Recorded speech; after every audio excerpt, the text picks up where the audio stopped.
세 번째 날이고요. 오늘 저는 이제 마지막 날인데요. 우리 계속해서 하나님께서 부어주신 은혜가 이 부흥의 모든 기간 가운데 함께하기를 저도 계속 기도하겠습니다. 우리 이제 늘 사회 보시는 목사님들이 아주 능숙하게 이 사회를 보시는데요. 저도 한번 이렇게 시켜보고 싶은 게 있습니다. 우리 서로가 서로에게 한번 인사하는 시간을 가지려고 하는데요.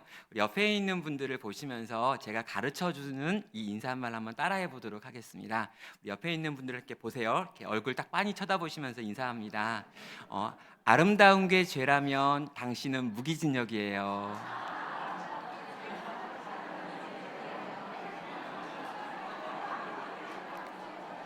네. 네, 우리 반대편에 계신 분한테도 인사할까요? 아름다운 게 죄라면 당신은 무기징역이에요.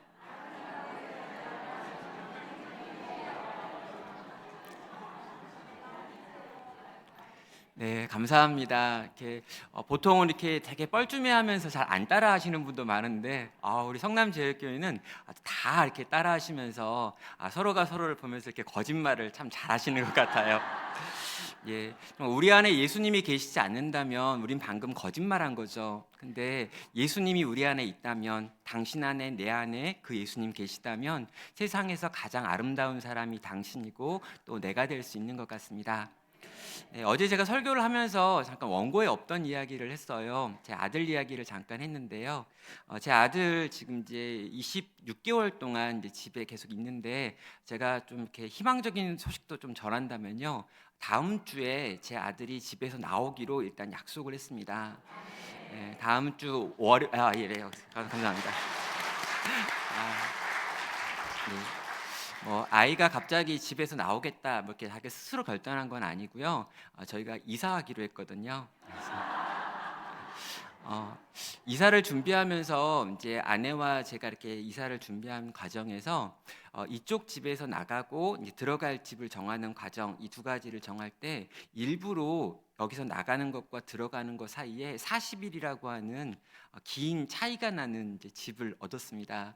그래서 40일 동안 우리는 들어갈 집이 없다라고 우리 아이를 설득한 거죠. 그래서 이 아이가 집이 없으면, 내 방이 없으면 어떻게 하나, 이제 그렇게 하니까 이제 우리 같이 그러면 한번 여행을 가보자 그래가지고 다음 주 월요일 날 우리 아이와 함께 이제 제주도로 여행을 가고, 또 한 집을 얻는 게 아니라 계속해서 집을 옮겨 다니려고요. 그래서 집을 옮겨 다니고 하면서 늘 집 안에, 자기 방 안에 갇혀 있던 이 아이가 세상 속으로 나오고 차도 타보고 비행기도 타보고 여러 집들도 돌아다니면서 어쩌면 또 회복할 수 있는 기회가 되지 않을까라고 생각을 했습니다. 정말 그렇게 될 수 있을까? 얘가 끝까지 안 나간다고 하면 어떻게 할까? 이런 고민이 있었는데요. 걔도 이제 자기가 나갈 때가 됐지 이러면서 이렇게 마음을 먹어주고 있고요. 2년 넘게 머리를 길러가지고, 머리가 엄청 길거든요. 거의 허리까지 이렇게 남자애가 이렇게 머리가 오는데요.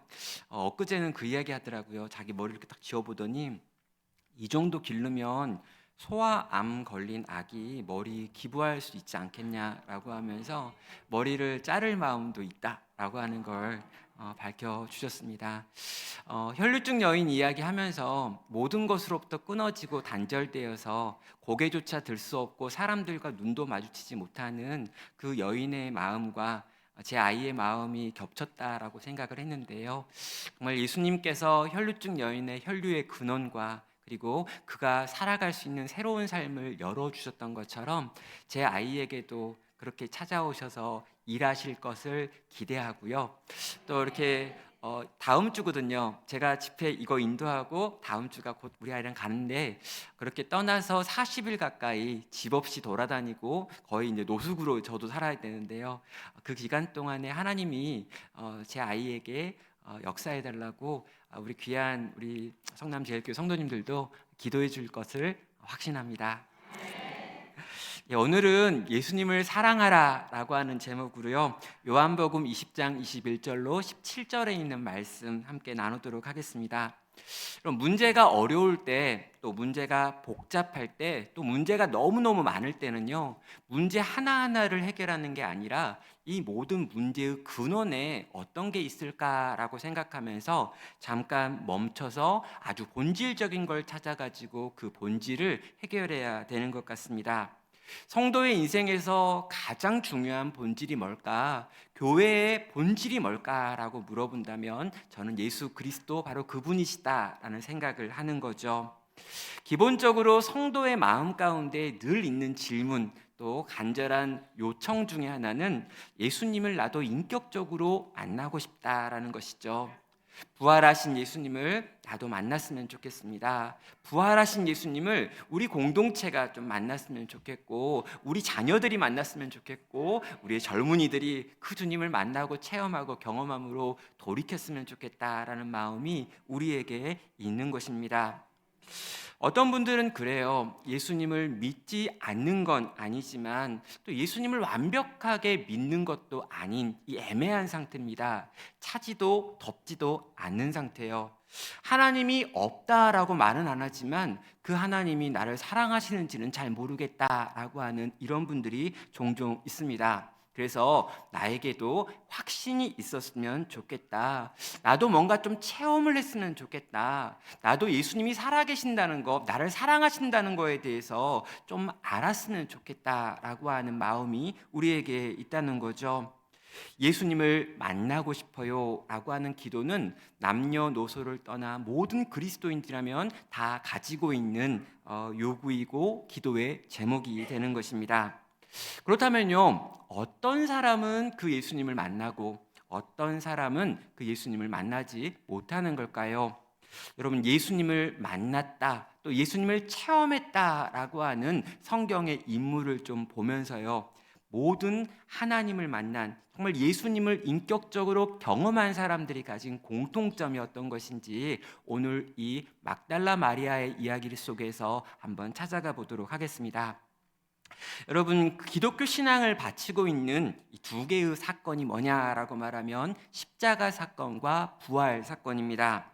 그럼 이 두 사건을 빼고 기독교는 절대로 이야기할 수가 없지요. 이 두 사건이 실제로 일어난 사건이어야지만 기독교가 존속할 수 있습니다.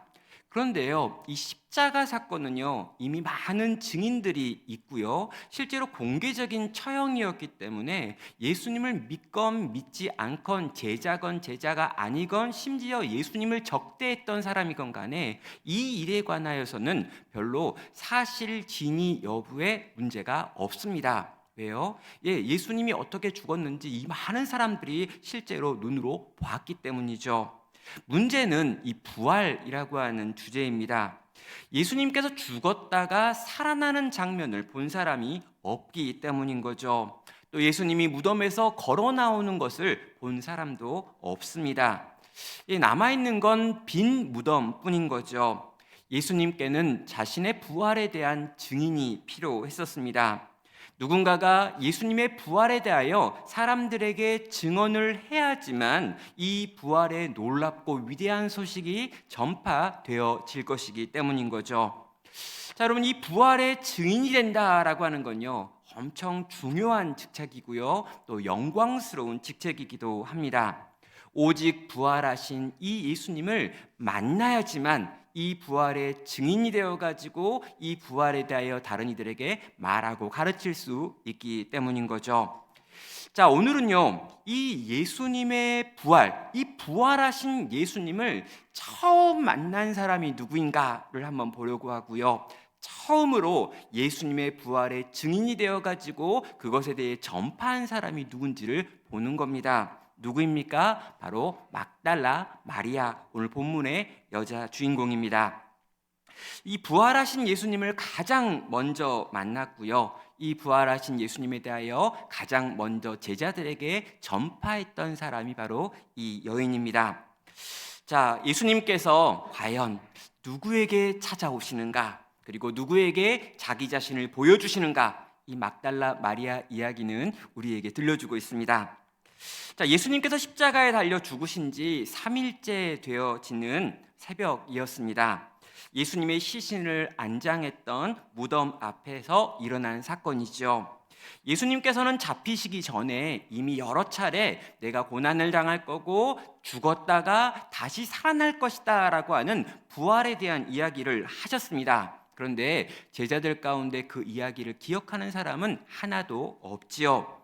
제자들은요, 예수님께서 정치적인 왕이 될 것이다 라고 생각했습니다. 예루살렘으로 올라갈 때 수없이 많은 이들이 나와가지고 환호를 했던 것도 예수님이 로마를 이길 거라고 생각을 했기 때문인 거죠. 그들은 자기들이 믿고 있는 그 믿음대로 될 거라고 하는 자기 확신에 빠져 있었습니다. 그런데 갑자기 상황이 바뀌었고요. 예수님은 잡혀갔고 잡히신 지 하루 만에 십자가에 달려 죽으시는 처형까지 받아버린 것입니다. 제자들은 너무나 큰 충격에 빠졌습니다. 자신들이 했던 기대와 미래에 대한 소망이 한순간에 무너져 버렸기 때문이죠. 예수님께서 생전에 하셨던 그 부활에 대한 말씀을 전혀 기억할 수 없을 만큼 예수님의 죽으심의 장면은 너무나 비참했던 것입니다. 자, 장사한 지 3일이 지났습니다. 예수님을 사랑했던 몇몇의 여인들이 향료를 가지고 예수님의 무덤에 찾아갔지요. 예수님께서 돌아가시고 곧바로 안식일이 되어버렸기 때문에 돌아가신 예수님의 시신을 제대로 염하지 못했고요. 그렇기 때문에 그 예수님을 사랑했던 여인들이 향품을 들고 예수님의 마저 하지 못한 그 염을 하려고 그 새벽에 찾아간 것입니다. 여러분, 그 여인들도요, 다 예수님의 부활을 생각하지 않았습니다. 왜요? 예수님은 자기들의 눈앞에서 너무나 참혹하게 죽어가셨기 때문입니다. 자, 여인들이 이 무덤 앞에 도착을 했을 때요, 무덤의 입구는 열려 있었고요, 지키는 자들은 사라져 버렸고요, 그 무덤 안에 있어야 될 예수님의 시신도 없어져 버렸습니다. 여인들은 예수님의 시신이 도난당했다라고 생각을 했고요, 급하게 돌아와서 제자들에게 상황을 전파했습니다. 베드로와 요한, 이 두 제자가요, 그녀들의 말을 듣고 직접 무덤에 와서 무덤 안에 들어가서 무덤이 비어있다라고 하는 것까지 확인을 했습니다. 정말로 예수님의 무덤에 시신이 사라져 버린 거죠. 자, 이들은 이 알 수 없는 이 사건에 대하여 두려워하면서 자신들의 은신처로 돌아갔고요, 제자들도 돌아갔고 여인들도 돌아갔습니다. 딱 한 사람, 막달라 마리아를 제외하고 말입니다. 조금 지난 후에 부활하신 예수님께서 막달라 마리아에게 찾아오셨고요, 오늘 우리가 읽었던 그 대화를 나누는 것, 그게 오늘 본문의 사건입니다. 자, 여러분, 부활하신 예수님께서 막달라 마리아를 처음으로 만나주신 이유는 과연 무엇일까요? 어떤 이들은요, 이 막달라 마리아와 예수님 사이가 특별한 관계였다라고 이야기하는 분들이 있습니다. 약간 썸 타는 관계였다라고 이야기를 하는 거죠. 예수님의 애인이 막달라 마리아였다, 또 심지어 감춰둔 아내였다라고 하는 말도 합니다. 이 성경과 전혀 상관없는 이 소설에 해당하는 이야기들이죠. 꽤나 많은 사람들이 이 소설 같은 이야기를 믿습니다. 이런저런 방식으로 예수님의 이야기를 팔아먹고 싶은 사람들은 이걸 가지고 영화도 만들었죠. 성경 어디에도 그런 근거가 없고요, 이 초기 교회라고 하는 이 1세기 교회들의 이야기 속에도 막달라 마리아에 대한 그런 내용은 전혀 없습니다. 자, 여러분, 가장 상식적으로요, 예수님께서 부활하셨다면 가장 먼저 찾아가야 될 분은 누구일까요? 바로 그의 어머니 마리아일 것입니다. 큰아들이 십자가에 달려서 비참하게 죽는 장면을 엄마가 본 거죠. 태어난 아기를 데리고 처음 성전으로 갔을 때 여러분, 시몬이라고 하는 선지자가 그 아이를 품고 했던 말이 있습니다. 이 아이는 나중에 엄마인 너의 가슴을 칼로 찌르는 것처럼 아프게 할 것이다 라는 예언이 있었는데, 그 예언 그대로 어머니 마리아는 자기 큰아들이 십자가에 달려 비참하게 죽고 무덤에 갇히는 걸 본 다음에 굉장히 고통하고 아파하고 절망하고 낙심하고 통곡하고 있었을 것이기 때문입니다. 여러분, 예수님이라면 이 어머니에게 부활한 다음에 처음 가가지고 어머니, 내가 육신이 죽지 않았고 부활했습니다, 다시 살아났습니다 라고 소개해야 될 것 같은 것입니다. 그런데 예수님은요, 자신의 육신의 어머니인 마리아에게 찾아오지 않았습니다. 자, 예수님께서 보다 효과적으로 자신의 부활에 대하여 사람들에게 전파하기 원했다면요, 예수님은 자신의 제자들에게 찾아가셨어야 할 것 같습니다.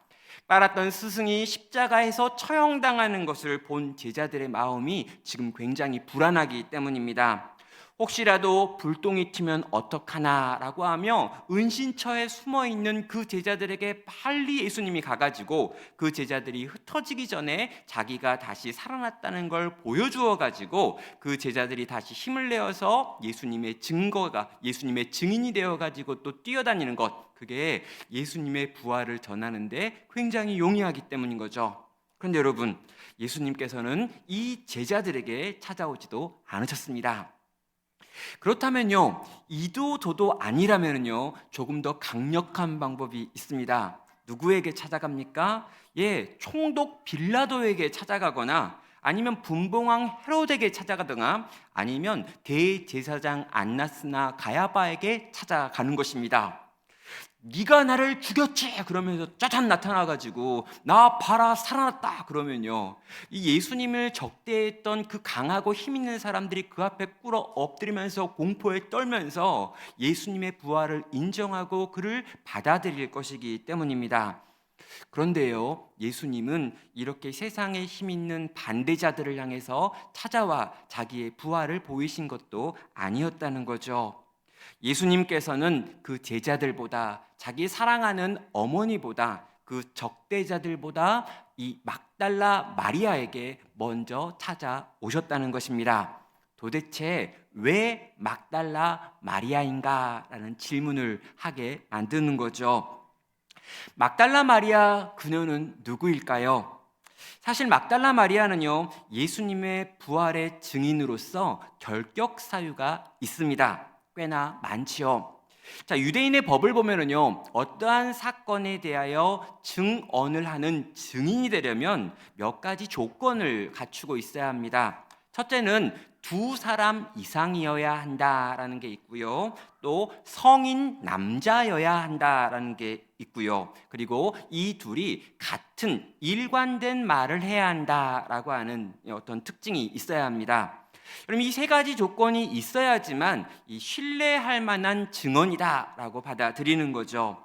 2명 이상 성인 남자 동일한 말이라는 조건에 맞아야지만 그 증언을 법적인 것으로 인정하는 것입니다.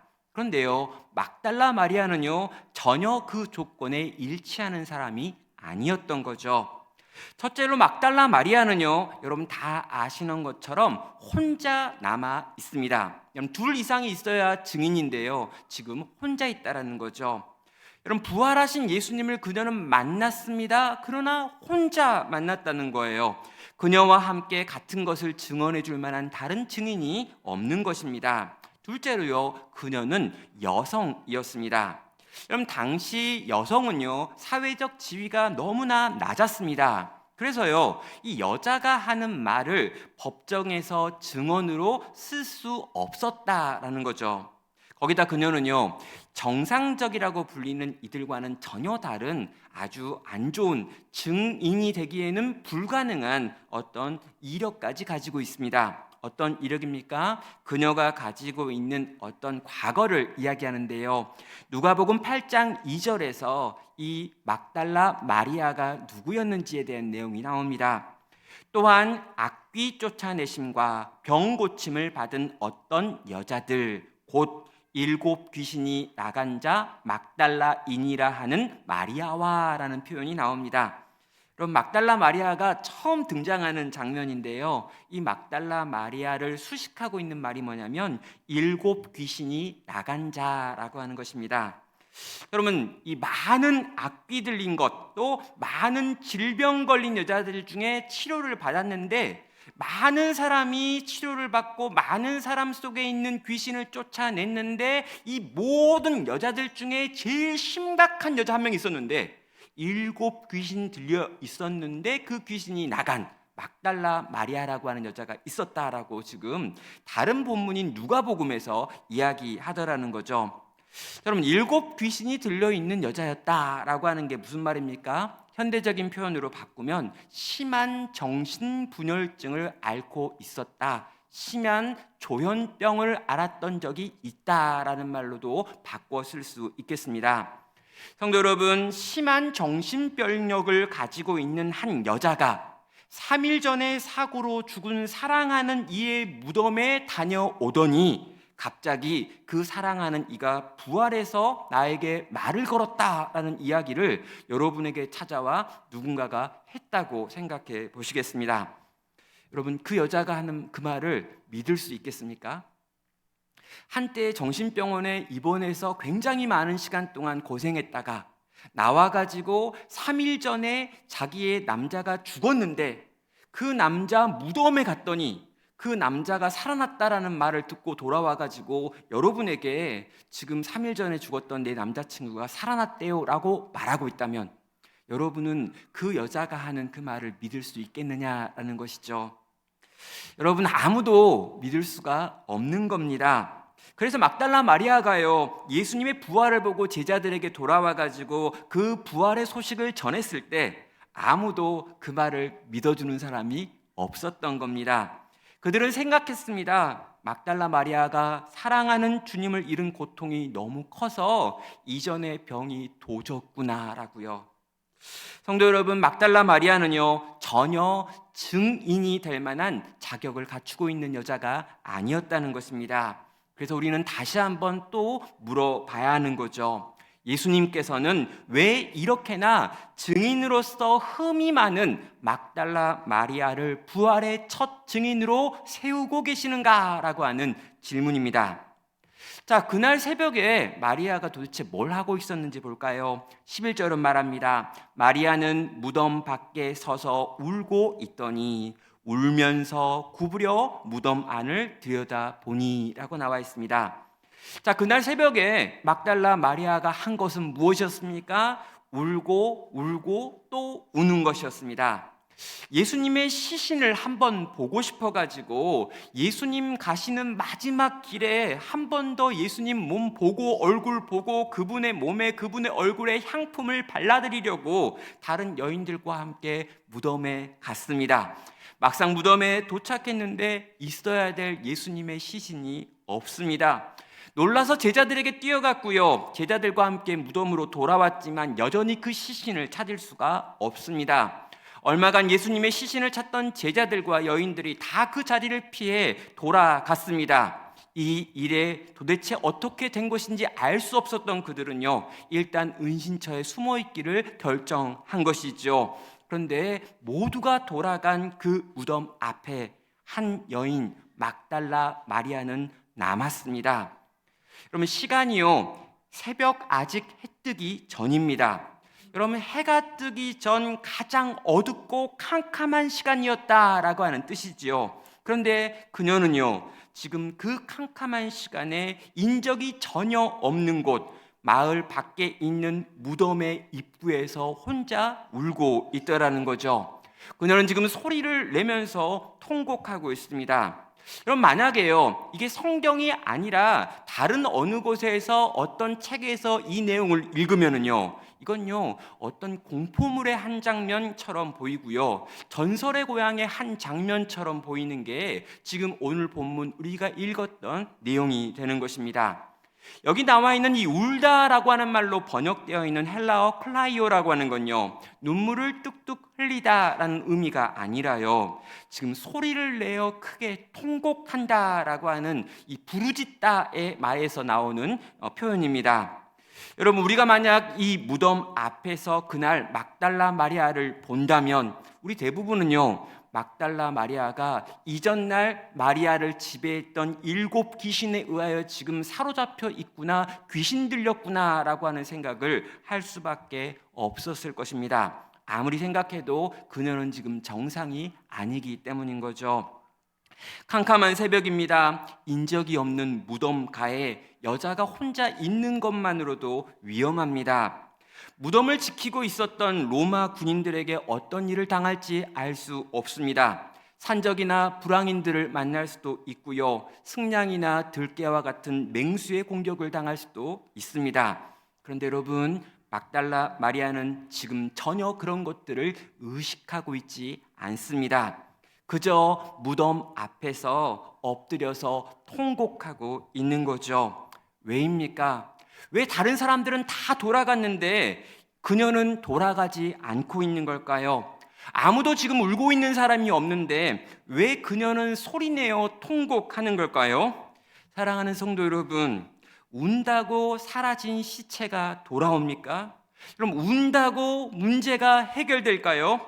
운다고 해결되는 것이 과연 뭐가 있느냐는 겁니다. 그럼 아무리 울어도요, 시신은 돌아오지 않을 것입니다. 지금 이 여인의 울음은요, 아무짝에도 쓸모없는 울음이라는 거죠. 근데 여러분, 한번 다시 묻고 싶습니다. 그렇다면 이 여인은 지금 왜 울고 있는 걸까요? 여인은요, 예수님께서 잡혀가시는 날 하루 종일 울었습니다. 예수님께서 십자가에 달렸을 때 그 십자가 앞에서 이 여인은 또 통곡했습니다. 예수님께서 십자가 위에서 운명하셨을 때 이 여인은 그때도 울었습니다. 예수님의 시신이 십자가에서 내려와서 이제 무덤을 향해 갈 때 이 여인은 이 시신을 따라가며 또 울었습니다. 그리고 이 예수님의 시신을 지금 이 안식일이 시작되기 직전까지 어떻게라도 향품을 바르고 싶었기 때문에 예수님을 염하며 그 여인은 또 통곡하며 울었을 것입니다. 그런데요, 시간이 되어 무덤이 닫히고요, 아직 우리가 염도 다 못했는데, 깨끗하게 씻기지도 못했는데 예수님이 저 무덤 안에 들어가 계신다라고 생각하며, 여러분, 단식일이 끝나고 다시 움직일 수 있는 시간이 될 때까지 3일 동안 이 여인은 아마 내내 울었을 것입니다. 그리고 여러분, 안식 후 첫날이 되었습니다.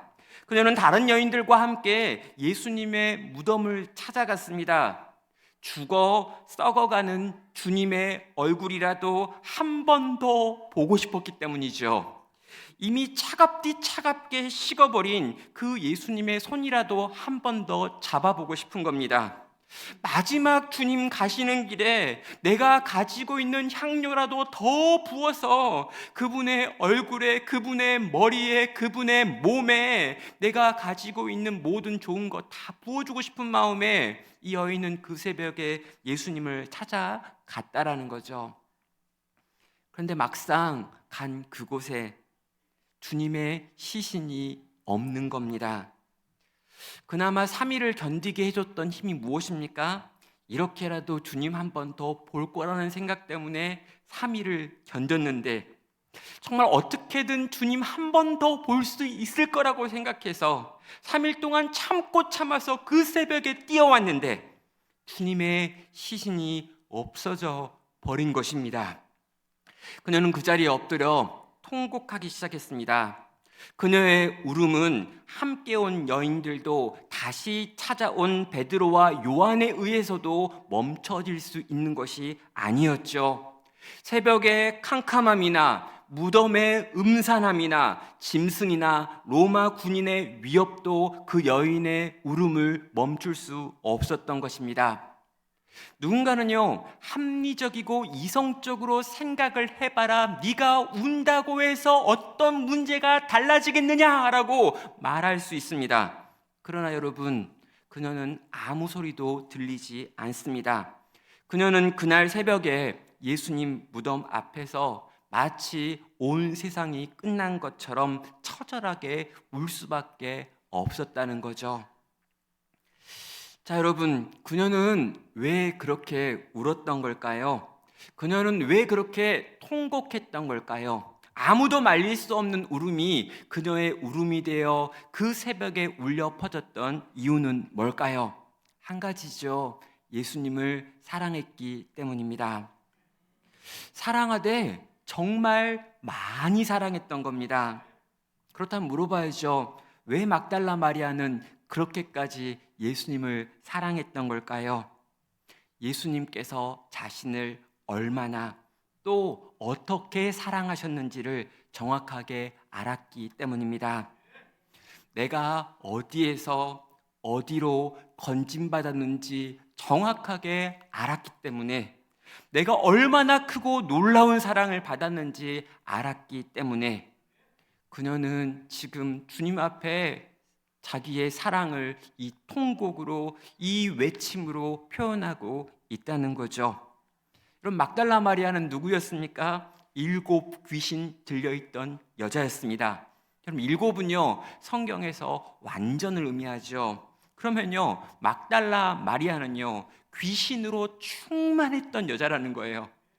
귀신이 완전히 사로잡고 있던 여자라는 거죠. 온전한 정신을 유지할 수 없을 만큼 귀신에게 완전히 사로잡혀가지고 그 귀신의 영향을 받으며 귀신의 일들을 하며 여러분 사람 같지 않은 삶을 살고 있던 것이 막달라 마리아였습니다. 모든 이들이 그녀를 두려워했을 것이고 피했을 것입니다. 간간히요 정신이 돌아올 때가 있었습니다. 근데 여러분 그렇게 간간히 정신이 돌아올 때는 더 비참해집니다. 내 안에 들어있는 7 귀신으로 말미암아 내 인생과 내 주변에 있는 모든 걸 파괴하고 있는 나라고 하는 귀신 들린 여자 속에 있는 나, 여러분 이 속에서 비참하고 슬퍼하고 고통하고 아파하는 게 막달라 마리아의 하루였다는 거죠. 여러분 그녀에게는 아무런 소망이 없었습니다. 그런데 그 인생에 예수님께서 찾아오셨던 거죠. 예수님께서 그녀에게 오셔가지고 그녀를 붙들고 있는 7 귀신으로부터 그녀를 자유케 만들었습니다. 그리고 심지어 그녀를 자신의 제자 중에 하나로 데리고 와서 예수를 따르는 무리 가운데 있게 해 주셨죠. 사람으로 살 수 없는 마리아가 찾아오신 예수님 때문에 사람답게 살 수 있게 된 것입니다. 진정한 생명을 예수님으로부터 선물로 받았다는 거죠. 사랑하는 여러분, 누가 예수님께 감사합니까? 누가 예수님을 더 많이 사랑합니까? 더 큰 사랑과 더 큰 은혜와 더 큰 자비를, 더 큰 용서를 받은 자가 예수님을 더 많이 사랑하는 것입니다. 누가복음 7장 41절은 말합니다. 이르시되 빚주는 사람에게 빚진 자 둘이 있어 하나는 500데나리온을 졌고 하나는 50데나리온을 졌는데 갚을 것이 없으므로 둘 다 탕감하여 주었으니 둘 중에 누가 그를 더 사랑하겠느냐? 시몬이 대답하여 이르되 내 생각에는 많이 탕감받은 자이니라. 이르시되 내 판단이 옳도다. 막달라 마리아는요 내가 얼마나 많은 것을 탕감받은 자인지 아는 것입니다. 주님이 나를 얼마나 많이 사랑하시는지 그녀는 알았다는 거죠. 정말 7 귀신에 사로잡혀가지고 살아있으나 산 것이 아닌 것이 내 인생이었는데 이런 인생 가운데 찾아오셔서 그 나락에서 나를 건지셔서 당신의 제자 삼아주신 주님께 이 여인은요 사랑한다라고밖에 반응할 수 없었던 것입니다. 여러분 그래서요 예수님이 십자가에 달렸을 때 끝까지 쫓아간 겁니다. 예수님이 무덤에 가실 때 무덤까지 쫓아간 겁니다. 예수님의 돌아가신 몸에 향품을 부어서라도 예수님의 마지막 가신 길을 위로하고 싶었던 겁니다. 여러분 3일 동안 기다리면서 더 많은 향품을 준비했던 겁니다. 그래서 그 새벽에 가가지고 그 자기가 준비한 모든 향유를 쏟아 부어서라도 예수님 가시는 마지막 길이 향기롭기를 원했던 겁니다. 그런데 자기 눈앞에 예수님의 시신이 없습니다. 그렇게 만지고 싶고 그렇게 다시 보고 싶고 그렇게 끌어안고 싶고 내가 준비한 이 모든 향품 부어드리고 싶었던 그 예수님, 그 예수님의 시신, 그 망가지고 깨어진 예수님의 시신, 그 찢겨진 예수님의 시신, 그 시신이 없다라는 거죠. 막달라 마리아는요 참을 수가 없던 거죠. 이걸 이렇게 끝낼 수가 없는 겁니다. 제자들이 왔다가 돌아가고요 다른 여인들이 왔다가 찾다가 못 찾고 돌아가는데 막달라 마리아는요 그렇게 돌아갈 수가 없는 겁니다. 사랑하는 여러분, 우리는 주님을 사랑합니까? 우리가 주님을 사랑하는 이유는 뭘까요? 또 우리 가운데 어떤 이들은요, 주님을 사랑한다라고 말하지만 실제 사랑하지 않는 것 같을 때가 있어요. 그 사람들은 왜 주님을 사랑하지 않는 걸까요? 여러분, 제가요, 이 설교를 저희 교회에 있는 성도들에게 했는데요, 이 설교를 다 끝낸 다음에 이렇게 예배 끝나고 찬양하고 기도하고 그런 다음에 다 끝나고 밖에서 이렇게 배웅을 하는데요, 한 권사님이 다 왔어요. 근데 그 권사님은 저희 교회에서 정말 천사 같은 권사님, 되게 조그마신 권사님인데 얼굴만 봐도 그냥 천사 같아요. 맨날 웃고 다니시고 막 사랑이 많고 막 이런 분이에요. 근데 그 권사님이 와가지고 이렇게 제 손을 잡는 거예요. 제가 그 미친년이에요 그러는 거죠. 그래서 깜짝 놀라, 무슨 말 하는가 그랬더니 자기가 막달라 마리아라고, 자기가 막달라 마리아라고, 내가 예수님 사랑하고 교회 열심히 봉사하고 수고하고 애쓴다고 누가 말하는데 아니라고, 내가 그 미친년이라고, 내가 그 막달라 마리아 같은 사람이었는데, 내가 그렇게 이상한 사람이었고 망가진 사람이었고 병든 사람이었고 정말 아픈 사람이었는데, 그런 내게 예수님이 찾아오셔서 나를 바꾸어 주셨기 때문에 나는 주님을 너무너무 사랑하고, 그래서 교회에서 이런 것도 하고 저런 것도 하는 거라고. 근데 내가 못 알아들었어요. 계속해서 미친년이라 그래가지고. 사랑하는 여러분, 우리가 예수님을 사랑하지 않는 이유는요, 예수님이 우리를 어떻게 사랑하는지 어쩌면 잘 몰라서입니다. 예수님이 나를 위해 어떠한 희생을 행하셨는지 잘 모르는 거예요. 예수님이 나를 얼마나 사랑하는지를 잘 모르는 겁니다. 우리는 예수님께서 우리를 위하여 행하신 일들은 이러이러이러한 것들입니다 라고 아는 것처럼 말할 때가 있어요. 근데 여러분, 실상은 모릅니다. 정말 오늘도 우리 주님이 내 삶을 지키시고 내 삶을 보존하고 계시며 우리의 가정을 돌보고 계시며, 하나님께서 은혜로 우리를 보호하지 않으면 단 하루도 우리 일상이 유지될 수 없습니다라고 고백은 해요. 그러나 실제 믿지는 않을 수 있다는 거죠. 정말 주님이 우리를 사랑한다는 거, 그래서 허물과 죄로 죽었던 우리를 정말 그 처참한 그 어둠 가운데 죄와 사망의 권세 아래서 본질상 하나님의 진노의 자식이었던 그 인간들인 우리들을 거기서 끄집어내기 위하여 하나님이 보이신 그 보좌에서 예수님께서 뛰쳐 내려오셔가지고 우리를 위하여 죄를 짊어지고 십자가에 달려 죽으셨다. 그래서 내가 여기서 건짐받아서 이제 이 생명을 누리며 이 영원한 빛 가운데 들어가서 그 빛을 누리며 하나님을 아빠라고 부를 수 있게 되었다라고 하는 게 과연 무엇인지, 어떤 것인지, 어떤 사랑인지 우리는 어쩜 잘 모를 수 있다는 거죠. 그래서요, 바울은 예배소에 있는 성도들을 바라보면서 내가 날마다 하는 기도는 이거다라고 말한 적이 있습니다.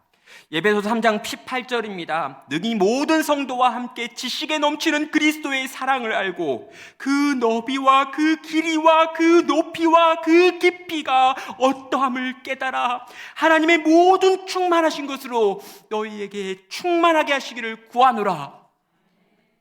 여러분, 지식에 넘치는 그리스도의 사랑에 그 너비와 그 높이와 그 길이와 그 깊이가 어떠한 줄 알기만 한다면, 와, 그 엄청난 사랑, 그 거대한 사랑, 그 크신 사랑, 그 놀라운 사랑, 와, 이 사랑을 너네가 알기만 한다면, 깨닫기만 한다면, 그게 뭔 줄만 안다면, 그걸 너희가 알아가고 배워가고 누리고 경험하기만 한다면, 그러면 우린 달라질 텐데, 그럼 우린 살아날 텐데, 우린 깨진 모든 것들을 회복시킬 텐데, 우린 다시 일어날 텐데, 우린 주를 위하여 살기를 결단할 텐데, 우린 주를 위하여 기쁘게 휘파람을 부르며 성경의 자리까지 나아갈 텐데, 우리에게 부족한 건 한 가지다라는 거죠. 지식에 넘치는 그리스도의 그 크신 사랑의 넓이와 깊이와 길이와 높이가 어떤 건 줄 모른다는 것입니다.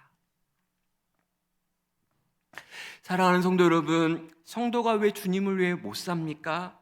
지식에 넘치는 그리스도의 사랑의 길이와 넓이와 높이와 깊이가 어떤 것인 줄 깨닫지 못했기 때문입니다. 여러분, 아니죠. 아직 부족하게 안다라고 하는 게 좋을 것 같습니다. 받은 사랑이 있다는 건 알아요. 내가 주님께 사랑받는다는 거 압니다. 근데 그게 얼마나 큰지를 모르는 거죠. 그래서 이렇게 생각할 수 있어요. 내가 예수님 만나가지고 조금 옛날보다 나아졌습니다. 조금 개선된 것 같아요 라고 말씀하시는 분, 예전엔 내가 수준이 요 정도였는데 예수 믿고 난 다음에 요 정도가 된 것 같아요 라고 하시는 분들이 있습니다.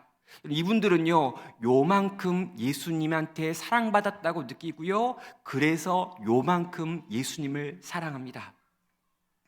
근데 여러분, 요만큼에서 시작해요. 근데 여러분, 내가 예수님 믿고 하나님 말씀을 듣고 기도하고 성령이 내 속에서 일하시는 것들을 경험하고 신앙의 시간이 길어지면 길어질수록 어떻게 됩니까? 이전에 나는 이 정도 수준의 사람이 아니라 이런 사람이었구나, 이런 사람이었구나, 이런 사람이었구나, 이런 사람이었구나를 아는 거죠. 그리고 어떻게 합니까? 내가 예수님 만나가지고 이렇게 됐다라고 생각했는데, 그게 아니라 이런 거였구나, 이런 거였구나, 이런 거였구나라는 거죠. 그래서 여러분, 이전에 나는 저 바닥에 있는 존재였는데 지금 나는 이렇게 놀라운 존재가 되었구나. 그리고 이 놀라운 관계를 만들어내기 위하여 예수님께서 저 낮고 낮은 곳에 있었던 나에게 뛰쳐 내려오셔서 이 모든 죄와 사망과 고통을 다 듬뿍해서 짊어지시고 죽으셨구나, 다시 사셨구나, 나를 살리시고 고치셨구나라는 걸 고백하게 된다는 것입니다.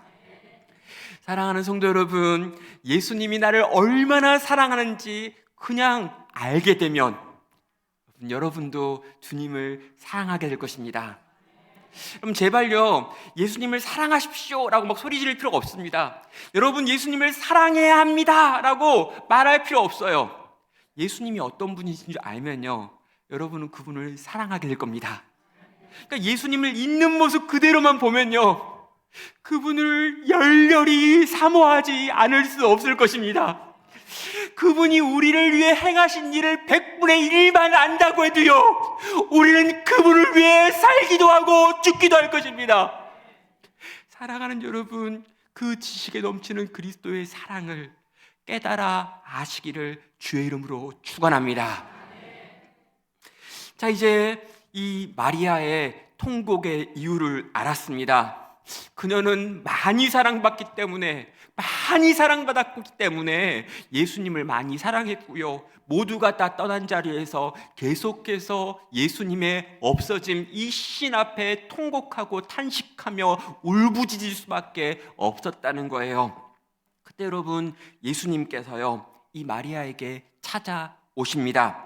12절은 말합니다. 흰옷 입은 두 천사가 예수 시체 뉘었던 곳에 하나는 머리편에 하나는 발편에 앉았더라. 천사들이 이르되 여자여 어찌하여 우느냐, 이르되 사람들이 내 주님을 옮겨다가 어디에 두었는지 내가 알지 못함이니이다 라고 마리아는 말하고 있습니다. 여러분, 마리아가 울고 있던 그 무덤 안쪽에, 무덤 안에 갑자기 두 남자가 나타난 거죠. 그리고 마리아에게 너는 왜 울고 있느냐라고 하는 질문을 하고 있습니다. 그럼 마리아가요, 정상적인 상태였다면요, 지금 갑작스럽게 얼마 전까지 아무도 없던 무덤에 남자 두 명이 나오면요, 깜짝 놀라는 게 정상입니다.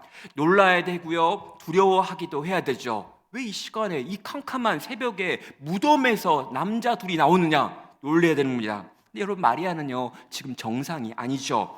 그래서 갑자기 왜 우느냐 물어봤는데 너네 누굽니까? 이렇게 안 물어보고, 내가 지금 울고 있는 이유는 내 사랑하는 주님의 시신이 여기서 사라졌기 때문입니다 라고 그냥 꼬치꼬치 대답을 하고 있는 거죠. 지금 막달라 마리아가 비정상이다라는 걸 우리는 보게 됩니다.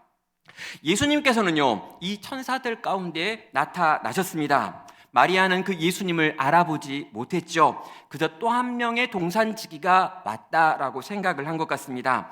그녀는 보다 더 적극적으로 예수님의 시신을 찾아달라고 요청하지요. 15절은 말합니다. 주여, 당신이 옮겼거든 어디 두었는지 내게 이르소서, 그리하면 내가 가져가리다 라고 말하고 있습니다. 여러분, 이 여자 진짜 미쳤습니다. 캄캄한 새벽에 인적 없는 무덤에서 세 사람의 남자가 지금 튀어나오고 있거든요. 그리고 그들이 다 자기한테 말을 걸고 있습니다. 이 여자가 만약 정상이었다면요, 소리를 질러야 되는 거고요, 무서워해야 되는 거고요, 뛰쳐 달아나야 되는 것입니다. 근데 지금 이 여자는요, 아무것도 눈에 보이는 게 없고요, 아무것도 들리는 게 없습니다. 그저 예수님의 시신을 찾는 것 외에 아무런 관심이 없지요. 예수님의 시신 둔 장소를 내게 알려달라라고 말하고 있습니다. 그러면 내가 그 시신을 챙겨가지고 가겠다라고 말하는 거죠. 여러분, 죽은 지 3일이나 된 건장한 남자의 시체를 자기가 짊어지고 가겠다라고 지금 이 여자가 말하고 있는 겁니다. 막달라 마리아는요, 지금 약간 미쳤습니다. 그녀는 지금 비정상입니다. 그녀는 사랑에 미쳤고요. 그래서 예수님 외에 다른 어떤 것도 보이지 않더라는 거죠. 그때 예수님께서 당신의 모습을 드러내시며 마리아를 부르십니다. 마리아야. 정신 차리는 거예요. 그러니까 마리아야 이렇게 부르는 게 아니고요. 마리아야. 또 정신을 차리라는 거예요. 무덤에서 남자 셋이 나오면 도망가야지. 지금 뭐 하는 거냐고. 16절, 예수께서 마리아야 하시기로 마리아가 돌이켜 히브리 말로 라보니 하니 이는 선생님이라. 그럼 여기서 마리아가요, 돌이켜라고 말하고 있습니다.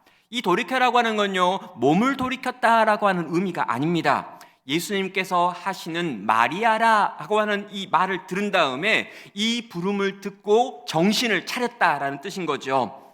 갑자기 그녀는 히브리어로 말하고 있습니다. 랍오니? 예, 질문이죠. 선생님이십니까? 라는 질문이에요. 그럼 슬픔으로 인하여 혼미해졌던 마리아가요, 예수님께서 자기의 이름을 부르시는데 그 이름을 듣고 정신을 차리고 예수님을 알아본 것입니다. 성도 여러분, 그녀는요, 예수님을 확인하자마자 예수님께 달려들어 예수님을 붙잡으려고 했습니다. 그런데 여러분, 예수님께서 지금 3일 전에 십자가에 달려 죽으셨던 분입니다. 지금 3일 만에 죽은 사람이 자기 앞에 멀쩡한 모습으로 나타났다면, 여러분, 정상적인 사람들은 어떻게 반응합니까? 여러분, 3일 전에 내 눈앞에서 비참하게 사형틀에 달라서 죽어버린 어떤 사람이고요, 내가 이 사람의 시신에 염을했단 말입니다. 그런데 이 사람이 3일 후에 갑자기 컴컴한 밤에 나타나가지고 내 앞에 딱 서가지고 나한테 말을 걸면 어떻게 반응해야 되죠? 귀신이다 이렇게 해야 되는 거 아니에요? 근데 막달라 마리아는 그렇게 하는 게 아니라 지금 막 예수님을 향해 달려가가지고 그분을 끌어안으려고 하고 있습니다. 뭔가 이상한 이 상황에서 내가 사랑하는 내 주님, 정말 내가 정말 기다렸던, 정말 내가 잃어버렸다고 생각했던 예수님의 시신, 근데 이 시신만 찾아도 너무너무 좋을 텐데 시신이 아니라 내가 시신이 되었을 거라고 생각했던 그분이 지금 일어나서 나를 바라보며 내게 말을 걸고 계신 것입니다. 그래서 그녀는요, 이 예수님께 다가가서 예수님을 끌어안으려고 했던 거죠. 그때 예수님께서요, 조금 단호하게 이 여인을 밀치면서 이렇게 말씀하십니다. 17절입니다. 예수께서 이르시되 나를 붙들지 말라.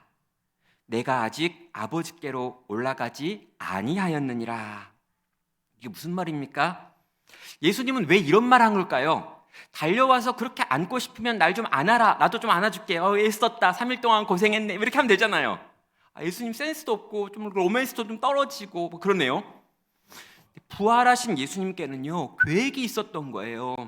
여러분, 이 새벽에 예수님께서 3일 만에 부활하셨습니다. 여러분, 3일 만에 부활하신다고 약속하셨기 때문에 그때 부활하신 거예요. 그리고요, 요나의 기적이 이 땅 가운데 다시 일어나야 되기 때문에 요나가 물고기 뱃속에서 3일 있었던 것처럼 예수님도 3일 있다가 살아나시는 겁니다.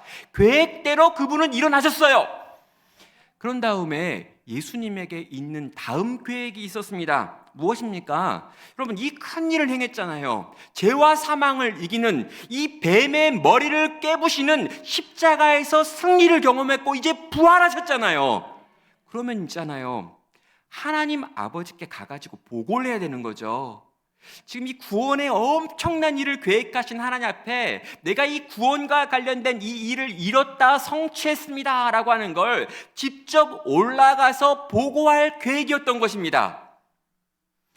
그런데 그렇게 보고를 하고 내려와가지고 제자들도 만나고 제자들하고 40일간 있으면서 하나님 나라의 비밀을 알려주고 다시 올라갔다가 이 재림 다시 할 때까지 좀 기다리게 해놓고 또 오는 거, 요게 그분의 계획이었어요. 근데 이 계획을 지금 이 막달라 마리아 때문에 지금 그대로 행하지 못했다라는 것입니다. 예수님의 가장 큰 계획 1번은 뭐였냐면 이렇게 아버지께로 올라가서 모든 것에 대해 보고하고 내려오는 것이었습니다. 보고하려고 올라가려고 하는데요, 이제 보고하려고 가야 되는데요, 아마 천사 2명이 예수님과 함께 가려고 이렇게 왔던 친구들인 것 같아요. 예수님 같이 갑시다 해가지고 모시러 가려는 거죠. 근데 가려고 하는데 무덤 앞에 막달라 마리아가 울고 있는 겁니다. 잠깐 울다가 갈 줄 알았어요. 근데 갈 생각이 없어 보입니다. 그래서 천사들 먼저 2명 보내가지고 깜짝 놀래켜가지고 보내려고 했어요. 근데 그녀가 이 천사들을 붙들고는 예수님 시체 내놔 막 이렇게 하면서 막 붙들고 있는 거죠. 이대로 놔두면은 계속 그렇게 울다가 이 막달라 마리아가 상할 것 같은 겁니다. 이 무덤 앞에서 너무 울고 너무 통곡하고 너무 소리 지르다가 이 여자가 상하고 또 죽어버릴 것 같은 거죠. 예수님께서는요, 아버지께로 가려던 길을 멈추시고 막달라 마리아에게로 돌아오신 것입니다. 자기를 향한 사랑 때문에 이렇게나 통곡하고 있는 여인을 멈추게 하지 않고서는 아버지께 갈 수가 없었다는 거죠. 우리 예수님께서는요, 가장 중요한 아버지와의 미팅을 잡아놓으셨는데 그 하나님 아버지와의 미팅보다 먼저 지금 이 통곡하고 있는 막달라 마리아의 울음을 그치게 했어야 하셨던 것입니다. 왜입니까? 자신을 그토록 사랑하는 막달라 마리아보다 훨씬 더 큰 사랑으로 이 마리아를 사랑하시는 이가 우리 주 예수님이기 때문입니다. 사랑하는 성도 여러분, 예수님께서 내게 또 우리 가정에 또 찾아오시기를 정말 원하십니까? 정말 주님 만나기를 원하십니까? 여기에 방법이 있습니다. 우리가 주님을 사랑하는 것입니다. 누가 부활의 증인이 될 수 있습니까? 주님을 열렬하게 사랑하기만 한다면 그는 부활의 증인이 될 것입니다. 어떤 사람들은요, 네가 정말 예수님 만나고 싶다면 이러이러한 지식을 많이 쌓아라 라고 말하기도 하고요, 이러이러한 훈련을 받아라 라고 말하기도 하고요, 이런저런 봉사활동을 해야 한다 라고 말하기도 하고요, 이런저런 단체에 들어가야 한다라고 말하기도 하고요, 이런저런 사람에게 안수를 받으면 된다라고 이야기하는 분들도 있습니다. 여러분, 아무것도 필요 없습니다. 예수님을 많이 사랑하면요, 예수님을 너무너무 사랑하면요, 정말 그 예수님을 너무너무 만나고 싶을 만큼 예수님의 시신이라도 내가 반드시 건져가겠노라 라고 말하며 아무도 남아있지 않는 그 무덤 앞에서 통곡하면서 그분 만나기를 소망하는 자라면 그는 예수님의 부활의 증인이 될 자격이 있다는 것입니다.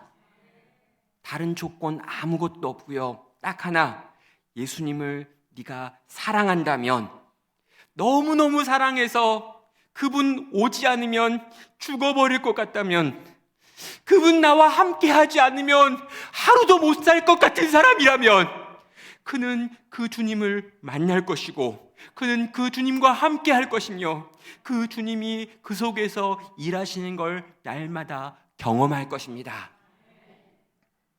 저희 집 딸아이가요, 5살 때 이야기입니다. 제가 하루 아침에 이렇게 이제 출근을 하려고 이렇게 저렇게 준비해가지고요, 다 옷 입고 구두 신고 나오려고 하는데 제 딸이 갑자기 문을 탁 열고 뛰쳐나오는 겁니다. 원래 그 새벽에 이 아이가 일어나면 안 되는데 그 새벽에 얘가 일어나가지고 문을 열고 또 나왔어요. 그러더니 집에 나가고 있는 저를 보고요, 갑자기 걔가 잠옷바람으로 뛰어와가지고 내 다리를 꽉 끌어안았습니다. 그리고 아빠 가지마, 나랑 놀아 그러더라고요. 보통 때는요, 제가 이제 이해를 아니야, 그래도 지금 아빠는 가야 돼, 안 가면 늦어, 안 가면 저기 막 그때 만났던 그 되게 무섭게 생긴 그 아저씨 있잖아, 그 아저씨한테 막 혼나고 막 그럴 수 있어, 그러니까 아빠는 지금 갈게, 엄마랑 동생이랑 같이 놀아야 돼, 막 이렇게 해가지고 설득을 해가지고 때 보내고 지금 나오는 거죠. 근데 그날따라 얘가 저를 꽉 껴안고 깍지를 꽉 껴고 안아주는 거예요. 아빠, 오늘은 나랑 놀아. 오늘은 왠지 기분이 이상해. 아빠가 없으면 안 될 것 같아. 아빠, 나랑 제발 놀아주면 안 될까? 아빠, 제발 나랑 놀아. 그러더니 갑자기 얘가 막 울기 시작하는 거예요. 제발 아빠, 나랑 놀아줘. 아빠, 내가 꼭 있어야 돼. 아빠, 제발, 아빠, 나 제발, 아유, 가지 마. 막 이러는 거죠. 내가 저를 꽉 껴안고요, 온몸에 힘을 써서 내 다리를 붙들고요, 막 통곡해서 울면서 제발 오늘만 나랑 놀아줘 이렇게 하는데, 제가 이 애를 밀치고 일어날 수가 없었습니다. 제가 얘를 밀치고 문을 쾅 닫을 수가 없었습니다. 그래서 제가 한 번도 그런 적이 없었는데 행정 목사님한테 전화를 걸었죠. 목사님 전화 받았어요. 목사님, 죄송합니다. 오늘은 제가 오전에 출근하지 않고 오후에 출근해도 안 될까요? 왜? 그랬더니 지금 제 5살짜리 딸이 제 다리를 붙들고 도무지 놔주질 않는데 왜인지 모르겠지만 지금 막 울면서 제발 떠나지 말아달라고 말한대요. 제가 이제 저도 그렇게 전화하면서 너무 민망했습니다. 이게 무슨 말이 되는가? 이게 생각도 해본 적 없는 건데. 근데 그 말을 듣더니요, 그 전화를 받은 행정 목사님도 굉장히 당황했어요. 이 차라리 거짓말을 하면 거짓말을 하면 좋은데 거짓말도 아닌 것 같은데 이건 참 들어주기 애매한 거죠. 당황한 느낌이 확 들었습니다. 근데 그분이 곧 저한테 이렇게 말했어요. 아이에게 가장 아빠가 필요한 때인 것 같은데 잘 놀다가 오후에 보자. 전화 끊고요, 오전에 이 아이랑 같이 열심히 놀아줬습니다. 여러분, 그때 그날 제가 출근하지 않았던 유일한 이유는요, 제 딸이 너무 울었기 때문입니다. 제가 제 딸보다 제 딸을 더 사랑합니다. 제 딸이 저랑 함께 놀려고 그렇게 통곡하면서 제 다리를 붙들고 있을 때 저도 이 아이와 함께 놀고 싶단 말입니다. 사랑하는 성도 여러분, 우리 집 아이 5살 때 그 아이처럼 예수님을 만나게 해달라고 기도한다면 어떨까요? 예수님, 정말 나랑 제발 좀 만나주세요. 예수님, 제발 우리 아이들 좀 만나주세요. 제발 내 배우자 좀 찾아와 주세요. 정말 우리 교회 가운데 정말 임해주세요. 정말 우리 주일학교 아이들 가운데 찾아와서 좀 만나주세요. 정말 당신이 우리를 얼마나 사랑하는지 우리가 온몸으로 경험하고 체험하기 원해요.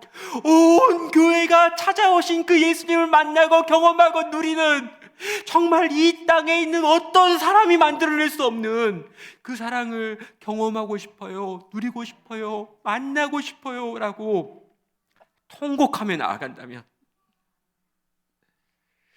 사랑하는 우리 주님께서요, 하나님과 만나야 될 계획을 미뤄서라도 막달라 마리아와 시간을 보내주신 것처럼 오늘 우리에게 찾아와 주시지 않을까요? 그 주님을 만나고 그 주님을 누리고 그 주님으로 말미암아 부활의 증인이 되어 그 부활의 능력을 나와 내 가정과 내 주변과 우리 교회와 이 성남시 안에 흘려보낼 수 있는 복된, 정말 사랑으로 충만한 성남제일교회 모든 성도 되시기를 주의 이름으로 축원합니다. 함께 같이 찬양으로 주 앞에 나아갈까요? 예수 안에 소망 있네.